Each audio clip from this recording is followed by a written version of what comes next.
O Tribunal Regional do Trabalho determinou hoje, por meio de liminar, que os motoristas e cobradores de ônibus de Teresina retomem o trabalho a partir de amanhã, obedecendo o percentual mínimo de funcionamento do serviço durante a greve.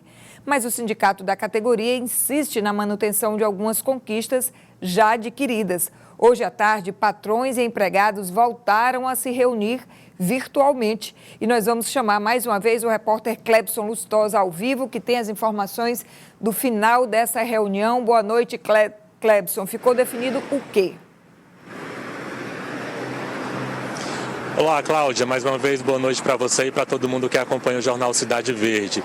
Cláudia, foi uma tarde muito intensa de negociações, tanto entre a categoria, entre motoristas e cobradores de ônibus, com os empresários. Mas a negociação do lado financeiro e econômico não avançou. A categoria permanece com a greve, mas nesse momento tem que decidir em acatar a orientação do Ministério Público do Trabalho em cumprir essa restrição, como também oferecer para a população de Teresina uma frota mínima de ônibus circulando, que seria aquela orientação que o MP já tinha orientado de 70% em horário de pico, sendo 3 horas pela manhã e 3 horas à tarde, e 30% nos demais horários.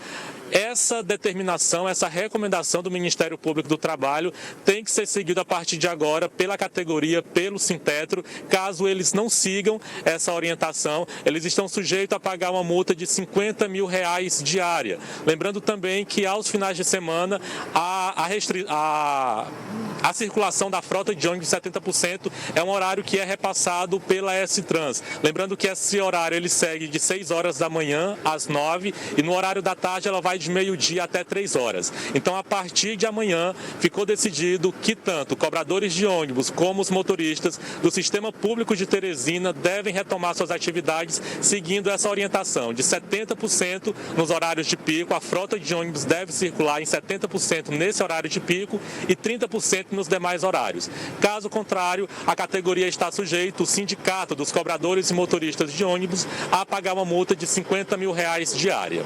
Cláudia. Obrigada, Clebson. E caberá à S-Trans fazer a fiscalização do cumprimento dessa frota mínima que deve circular. Relembrando, nos horários de 6 da manhã às 9 da manhã, 70% da frota devem circular e também de 5 da tarde até às 8 da noite de segunda a sexta-feira. Isso foi o que ficou definido pelo Tribunal Regional do Trabalho a partir do dissídio coletivo proposto pela Procuradoria Regional do Trabalho.